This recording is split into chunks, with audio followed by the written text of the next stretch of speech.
આ હથિયાર છે તો મેં મારા મિત્રો ગુમાવ્યા, આ હથિયાર છે એટલે મેં મારે રોવું પડે છે. અને અહીંયા તાત્કાલિક બધાને બોલાવી અને રાણા ઉદયસિંહ એની સભામાં એવું કીધું કે મહારાણા પ્રતાપ એકલા જાય છે તો ક્યારેક ક્યારેક આપણે ડર રહી છે, ભલે ઉંમર નાની છે પણ એનામાં સત્તા એટલી છે, આને હવે સેનાપતિ બનાવીને કાંઈ વાંધો નહીં. અને સભામાં ઘોષિત થઈ ગયું કે આજથી મહારાણા પ્રતાપ ચિત્તોડના સેનાપતિ, મેવાડના સેનાપતિ. અને એ જ જગ્યાએ એમ કહેવાય મહારાણા પ્રતાપ આવી અને રાણા ઉદયસિંહના પગમાં પડીને એટલું કહે છે કે આજથી હું હથિયાર નહીં લઉં. વાત આવે છે જે ભક્તિની, જે વિષય ફેર્યો છે માફ કરજો પણ આ ભક્તિની જ વાત છે. મહારાણા પ્રતાપે ઉદયસિંહ સામે કીધું કે હું હાથમાં હથિયાર નહીં લઉં, મારે પ્રતિજ્ઞા લેવાઈ ગઈ છે. પડદાની પાછળ બેઠેલા માં જીવંતિકાબાઈની સામે ઈશારત થઈ કે આને સ્વયં કક્ષમાં લઈ જાઓ.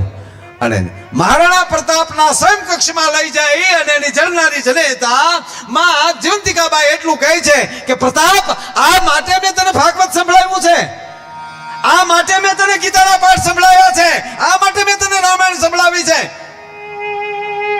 મારા ધાવણને ઘૂંટડે ઘૂંટડે મેં તને ભારત વર્ષની સંસ્કૃતિના પાઠ ભણાવ્યા છે. અને આજ મુગલોએ, આજ હિન્દવાનું જ્યારે તકલીફમાં હોય, ભારતની સંસ્કૃતિ જ્યારે તકલીફમાં પડી હોય અને આજ મારો રાણો પ્રતાપ હાથમાં હથિયાર લેવાની પ્રતિજ્ઞા લે છે.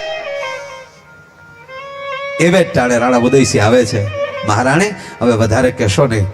રાણાને રાણાની રીતે રહેવા ગયો, પ્રતાપને પ્રતાપની રીતે રહેવા ગયો. આયા શબ્દ અહીંયા વપરાણો છે, આમ નહીં સાહેબ. પ્રતાપને એની રીતે રહેવા ગયો. હવે સાંભળજો, વાત બહુ મોટી, ટૂંકી લઈ લો. અટારી ઉપર મહારાણો પ્રતાપ ટેલે છે અને દાદા એમાં એક સંઘ નીકળે છે. કોઈના હાથમાં કડતાલ છે, કોઈના હાથમાં મંજીરું છે, કોઈના હાથમાં રામસાગર છે. કડગડતી દોડ દઈ માં જીવંતિકાબાઈને બોલાવે છે. માં, આ લોકો ક્યાં જાય છે? બેટા, એ મીરામાના સેવકો છે.